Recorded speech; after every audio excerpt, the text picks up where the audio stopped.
Hey guys, thank you so much for coming out and watching me today. Thank you guys for coming out to see me today. I appreciate that. It's really important. I'm here in Brookton, right? Brook, I'm sorry? Brookton, in Brookton, New York. This is stop number 12 of my 15 stop. I am 6 feet away and outside, so I'll be removing my mask, following the right protocols. There are several things I want to talk about, and I want to bring up one of the most important pieces. There's a concept that most people are dealing with right now because of where we are. As left fights right. And the concept is the idea of the at least concept. At least. Well, I gotta vote for the Republicans because at least I'll have this. Or I gotta vote for Democrats because at least I'll have this. This is a mindset of scarcity and not abundance, and it's unhealthy for our country. We have to not be thinking, well, at least I'll have this. If I'm a Republican, at least they can't take this. Democrat, at least they can't take this. But then all we're doing is surrendering to the idea that they're going to keep taking. And the question is, at what point can we stop them? At what point do we start saying, let's stop taking at all. Let's instead allow people to be who they want to be. Why can't we allow people to be as conservative or as liberal as they want to be and just not force ourselves on others? If we can do that, we can have a better country. But every time someone says it, well, you know what, Larry, you can't vote for Trump because then we won't have health care and at least we'll have this. Or the reverse. You can't vote for Biden because then we'll have socialism. At least now we have this. But my point is, why are we united by what we're afraid of or united by what we hate instead of being united by what we agree upon, what we want? If you ask the average Americans want similar outcomes. It's a very similar thing. Most of the time, Americans want similar outcomes. The problem is we disagree so much on how to get there. And we can't give an inch. If I give an inch to you, you'll take a mile and I'm finished. But you and I, we can't give an inch to him because he's the bad guy. And you may not even like me at all. You may think I'm a jerk. But you hate him, I hate him too. We're buds. And that's how we're uniting each other right now. And I don't want to do that. I want to adjust and shift that mindset. So why would I tell you to vote Libertarian then? Because Libertarians are the only group of people, the only movement, the only candidates who actually talk to both sides. We are the only candidates who focus not on the other is evil, but on actual solving of problems. There are so many problems in this country that we've had for 30, 40, 50 years. Never solved. Why not? It's a wedge issue. It's an issue where I can simply say, do you stand here or do you stand there? And now I know who you are. I can stop this. I can stop thinking. I can stop doing homework. You said the thing. You want to build a wall? You support Trump. If I support Trump, we're brothers. Doesn't matter what else you think about. You don't want to build the wall? You're a Democrat. If I'm a Democrat, we're brothers. Doesn't matter what else you think. You don't want to build the wall. We're good. That's how that works either way. This is an issue that we have to change. Libertarian Party covers both. Libertarian Party thinks about how do we solve immigration, not whether or not we build a wall. Libertarian Party says, how do we fix education? Not should we be talking about private schools or vouchers. Libertarian Party says, how do we fix foreign policy? Not which countries do we bomb and when. It's a very different way of looking at government. Because the goal of the Libertarian Party is to either make government go away whenever it can and to bring community in instead, or to make it as efficient and streamlined as possible. Make it actually function and work whenever that's possible. Every policy I've ever talked about, never am I yelling, abolish this, abolish that, abolish this, abolish that. I'm always talking about understanding the most important thing about government. Two parts to this. One, government is by default a monopoly. Always monopoly. Second, it's a jobs program. What government is. It's a monopoly and a jobs program. You can't just get rid of government without realizing you're going to lose jobs and there'll be nothing there. And when you remove something right away, what fills the gap? Black market. Every time. You're asking the mob to get involved the second you pull it away.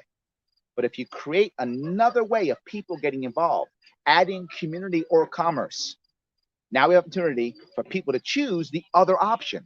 And if I'm right, and if my options are better, and I say they are, and if I'm right, people will choose those options, and government must either get better or go away.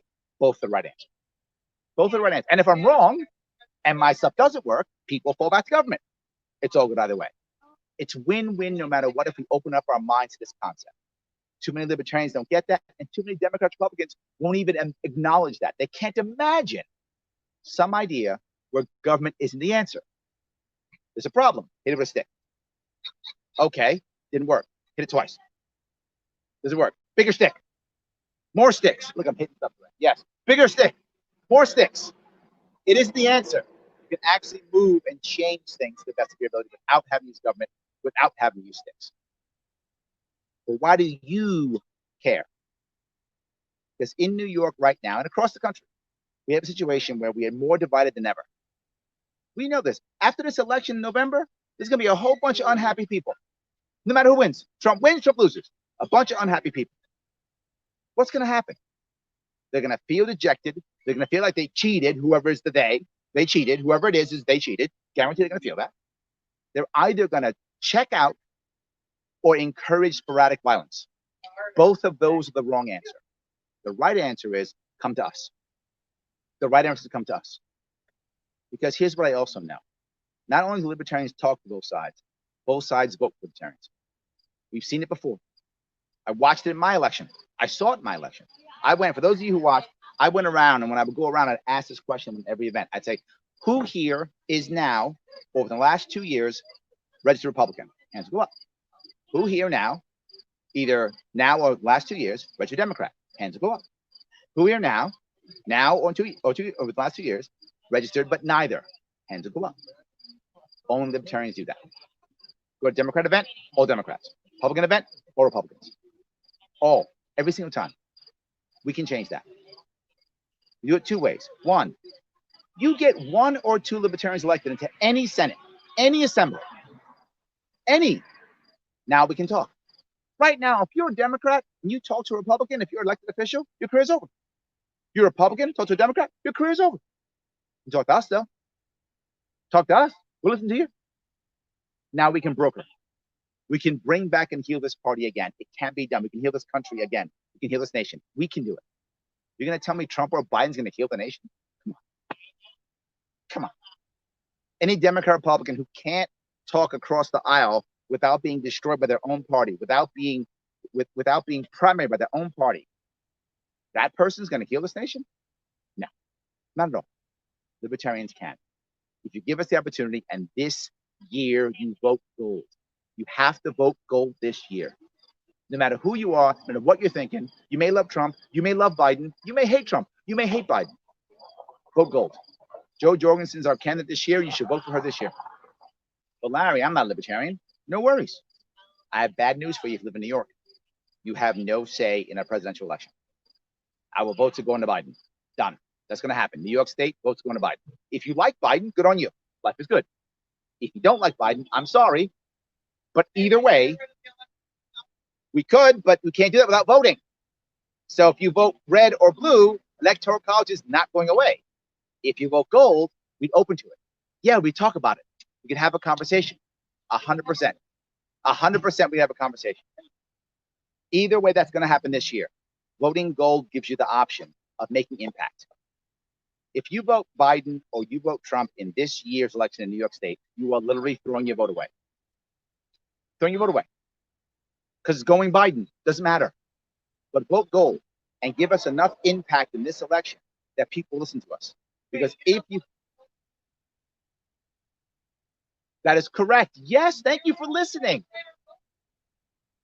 Okay, I don't think you were hearing what I said. Let me try it again. I'm sorry. I made a mistake. Let me be clearer in my conversation. My mistake. What I'm saying is this year, New York State is going to go to Biden. We're 3-1. We're 3-1 Democrat Republicans in this state. 3-1, right? And people who don't like Cuomo and tend to vote red are leaving the state in droves. We lose 100,000 every single year. We've been losing it for the past 8-10 years. It's going out. We're going to lose 2 congressional seats coming up next census. No, you should vote for Joe Jorgensen. You should vote gold. I like Kanye. If you want to vote for him, please feel free. But you're asking my opinion. You're asking my opinion. My opinion is vote Joe. That's it. You don't have a fighting chance of getting in there. Hold on one second, guys. I'm I'm going to take questions, guys. Yes, this is good. My conversation's over. I'm taking questions. Done. Yes. Yep. In theory, that's true. But what actually happened after that, if you know what happened, is once Ross Perot ran, the left and right then created the Commission on Presidential Debates. That was a commission to ensure that third parties never get in debates again. That was because Ross Perot was going to make impact. That actually wasn't throwing your vote away. That was letting people know the left-right paradigm isn't the only answer for you. And they didn't like that. I know people do that. I'm glad you said that. People often want to vote for lesser evil. She said lesser evil. They might have heard you. So yes, she said you want to vote for less of two evil. I hear that all the time. I do. And the issue is if you keep voting for the lesser of two evil, you still get evil. And you constantly get evil. Again and again and again. You keep getting it. And if you're okay with that, please do that. I'm giving you my opinion. I think you should vote differently. I think you should vote gold. I think it's the right answer. Whether you like Trump or Biden or wherever you stand politically, New York State's going Biden this year. So if you vote gold, you make a statement that says it's not okay to just have two options. It's not okay to just say, my policy is, I'm not you. I'm not you. When Cuomo ran in this state in 2018, his entire policy, his whole platform was one thing. I'm not Trump, I will fight him. That's not a policy. And people fell for that.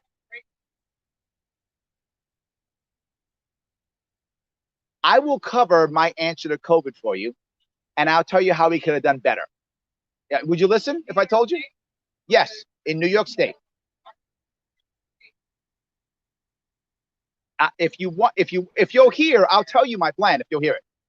Will you hear it if I tell you? Okay, good. No. We are the party of consent. I don't want to give you something you don't want to hear. So no worries. Let me be very clear about something. I put this out. It's on my YouTube page from March. What I'm saying now is not, it's not Monday morning quarterbacking. It's not what I'm saying. There were several issues that affected us when it came to COVID when it first happened. Several.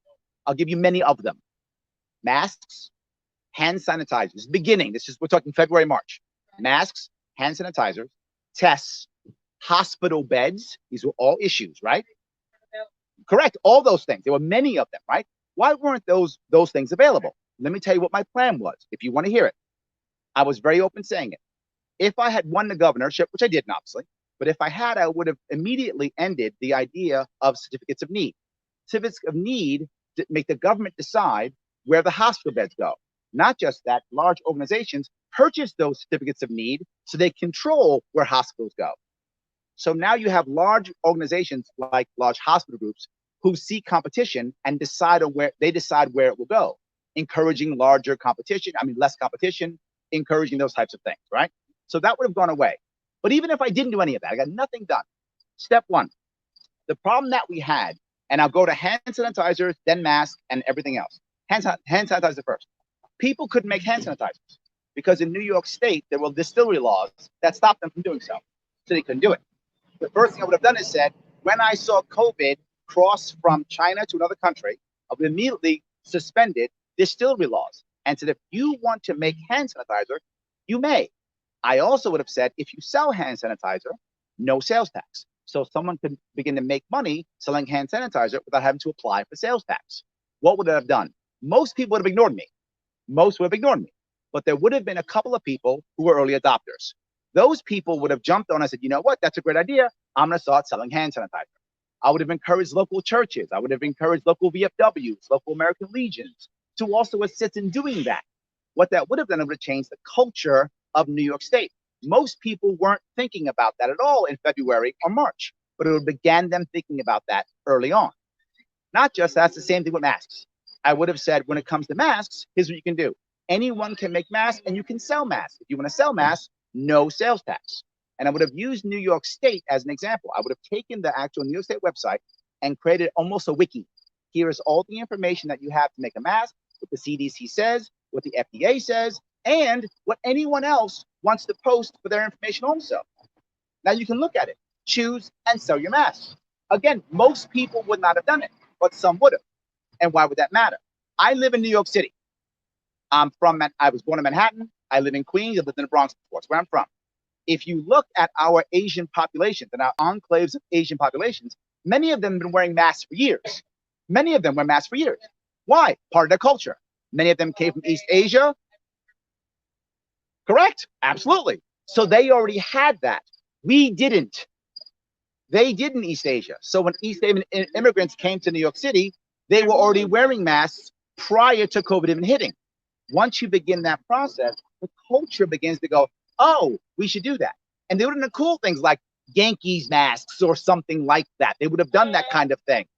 Mets masks, whatever you prefer. They would have done all of those things, whatever. Yeah, one. Yeah, Yankees are the best team in the world. That's fine. It's fine. It's no worries. My point being, people would have done that. So that would have began. Now, again, up front, only if you would have, but more would have began. But I'm still not done. This is not a like that at all. It's a longer process. The next thing I do is I take the Department of Building regulations that stop people from actually having beds in areas and say, let's suspend those. And then I tell places like churches, VFWs, if you want to create cots so that people can sleep there, you can if you want to. Not forced, voluntary. You do that, now all of a sudden, say you're in a situation to where you have elder parents who you're afraid of, but you want to work, but your elder parents live with you. You, if you want to, can go work and sleep at a church and not go home. You could keep your job, make money, and keep your parents safe. You could do that if you wanted to. That would be an option. Again, would most people do that? No, but some would have. And as those begin to move, you begin to change the culture. But I'm still not done. Testing. I then say, if you want to have a test, make a test. Go make one. And I'm not going to prosecute anybody who uses 3D printing to make a test. No prosecutions whatsoever. If you want to make a test, go ahead and do so. If it's 3D printing, go. People would have made tests. Again, not everybody, but some people would have. And we would have found out the ones that failed immediately. February, March, we'd know. We would see what happened, already failed. And we'd have the right ones way earlier versus the ones that failed in March and April and May. That would not have happened. But I'm still not done. Same thing with respirators. Same idea. Make a respirator, go ahead. Make it. And again, I'm going to suspend sales tax on respirators for the next 6 months. You suspend sales tax, now people will voluntarily shift to making respirators. That would have already happened before it got bad. And I want to be clear, I didn't say this last week. I said this 6 months ago. I said when it first happened, you do this and people start making respirators. You begin to change the culture immediately. So when we realize how bad this is, we're ready to rock and roll. And if it wasn't that bad, what if we didn't know? What if it wasn't going to be bad? Then we just, no worries. We just pull back. Life is good. But if it was bad, which it was, we then are able to rock and roll. And that's the point I would have made. But I'm still not done. I know you're saying, I'm also going to suspend the rules. I'm serious. I have to suspend the rules because New York State stops you if you are licensed as a doctor in another state. You can't work in this state. So I suspend those rules. And I say, New York City is going to need a bunch of doctors. Please come and work here. So I suspend those rules, bring them all in, and I start that in February or March. You start that in February, March, things change. Thank you. Yes, but what if you weren't, it's okay, you're in New York. What about people from Connecticut? People from Pennsylvania? I'm sorry?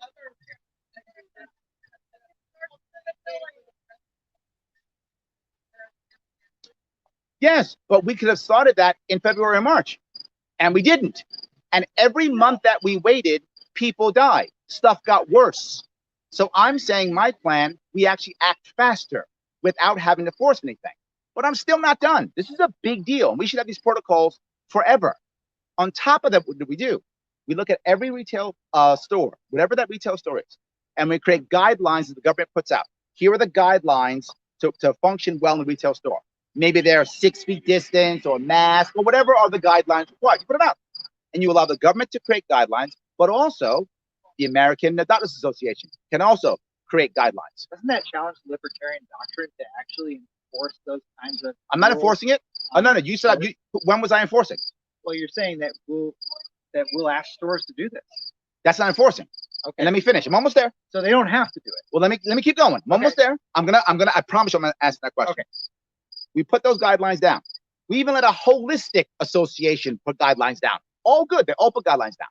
And I don't take my government agents and I don't start punishing businesses. And I don't start closing them down. And I don't start taking the liquor licenses. Instead, I go into a business, My agent's going to business. Did you follow the guidelines? You get a government stamp. Yes. That's it. The holistic people can go in, government stamp, or their own holistic stamp, whatever. You as the consumer, the stamp, I trust it or I don't. You don't trust the stamp, don't go in the store. You trust the stamp, go in this. Say it again.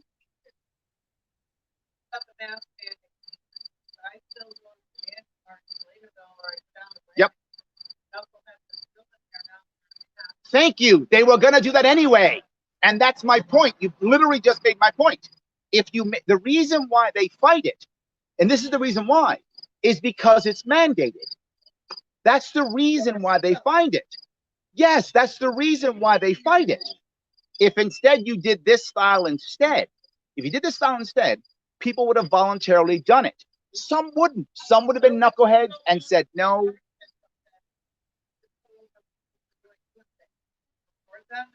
I don't know where you got that from. Yeah. No.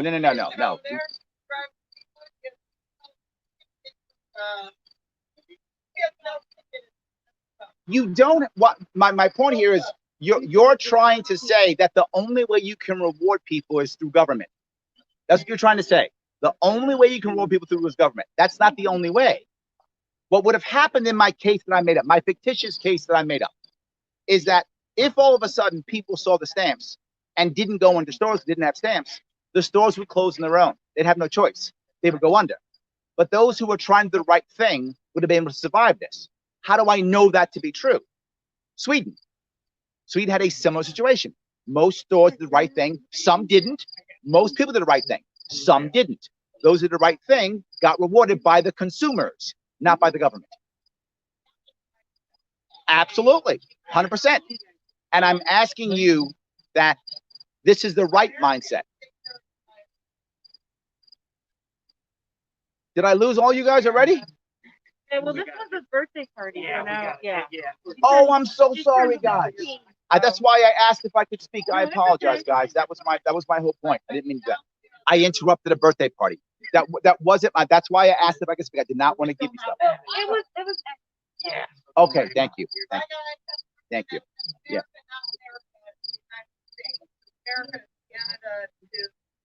The Americas, you mean? Sure. Sure. Yep.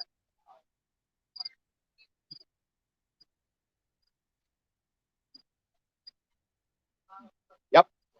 Sure. Absolutely. 100%. So, but let me go down my road. You asked me to give you that answer. Did I give you an answer? You asked me to give you an answer. I gave you an actual answer. Right? I didn't try to dodge it. I didn't do anything. You asked me for an answer. I gave you an answer. I'm sorry? I ran for government in 2010. I may run again. But I'm still here trying to get people to vote gold. It's still the right answer. You should still vote gold. Yeah. Yep.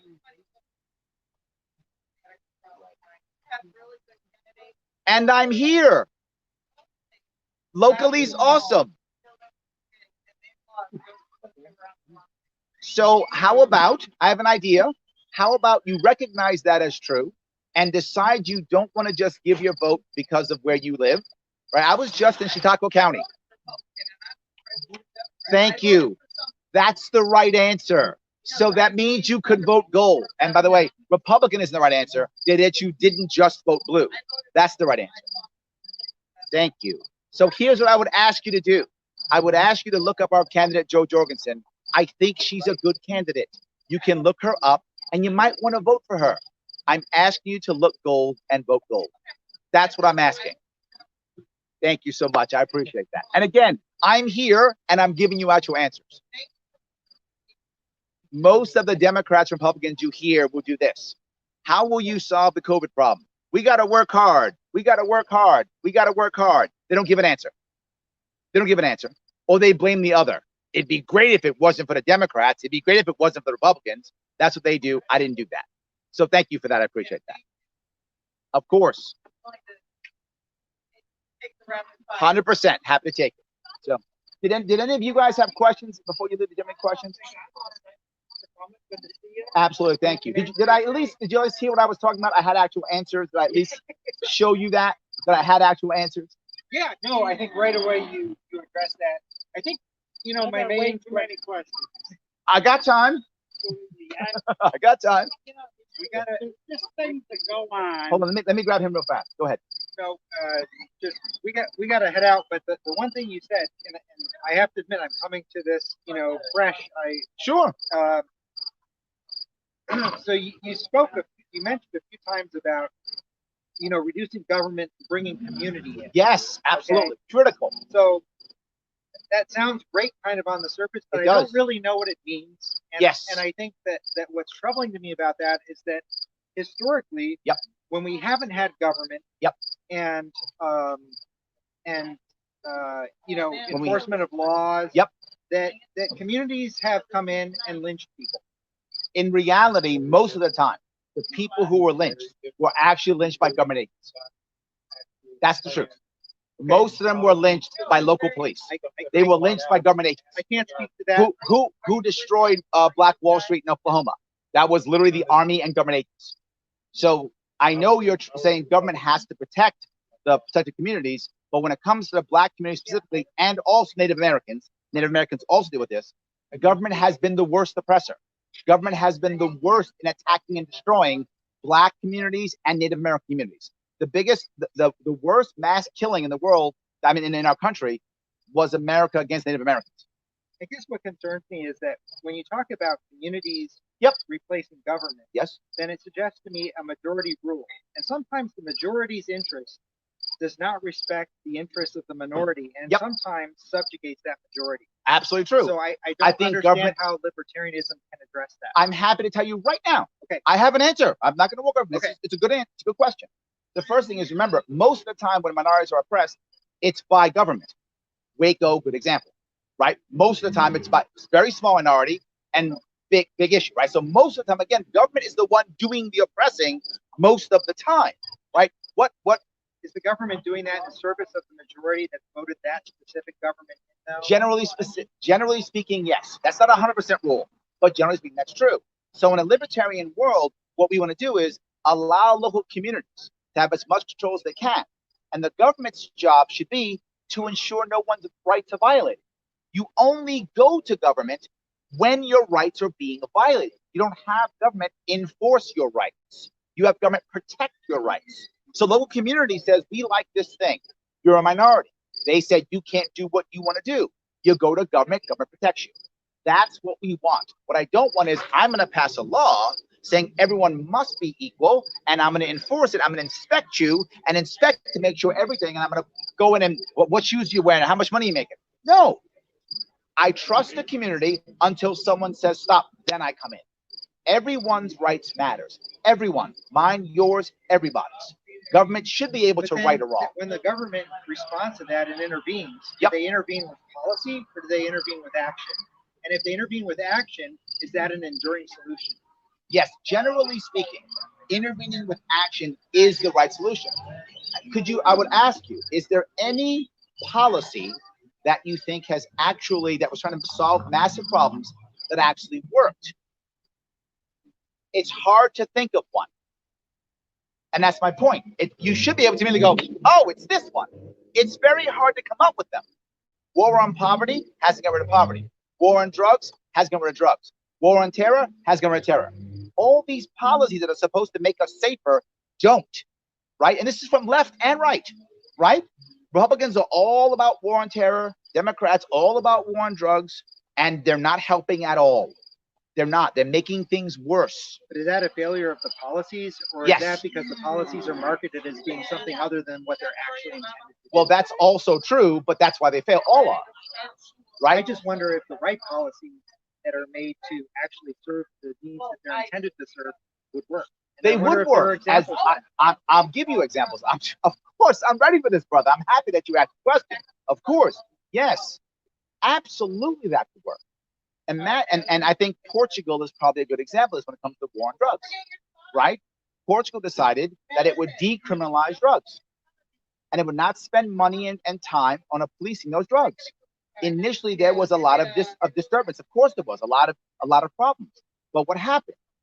50% immediate decrease in overdoses, like that within 6 months. If that happened in America today, 50 Americans every day don't die of overdose immediately. That's a good policy. But what does that policy do? It removes government and encourages community. It says if you want to have for example, if we talk about having safe injection sites, it doesn't make government sponsored that. It says if you want to do it, good for you, go ahead. And the Portuguese said, you know what, let's do that. And they did that without government forcing them. And it worked. That is a good policy. It's a libertarian leaning policy. Yes, you're correct, but they're not Democrat Republican. Democrats say we're going to build out the policy to fix it. Republicans say bring in the cops and hammer them. Both fail. Libertarians say, how do we make it so where the community decides to help? My mother was an addict. I know how that works. The way you get someone out of being an addict is at one point they must have some form of support. I don't know if it's the first I love you that gets them or the 100th I love you that gets them, but one of them gets them eventually. So what can government do? It can create an environment to where we can get the I love yous, that we know where the person is and we can go to them and assist them and hopefully bring them back. There have been people who said, Larry, how can you possibly decriminalize drugs? My son, my daughter, my friend died of a drug overdose. And my response to them is did it happen that maybe your son or daughter or whoever this person is, were they clean for a bit, or maybe they were in jail for a bit and they came out and they got a bad dose and then they died? Yes, is what happened. Yeah, the drugs didn't kill your son. The war on drugs did.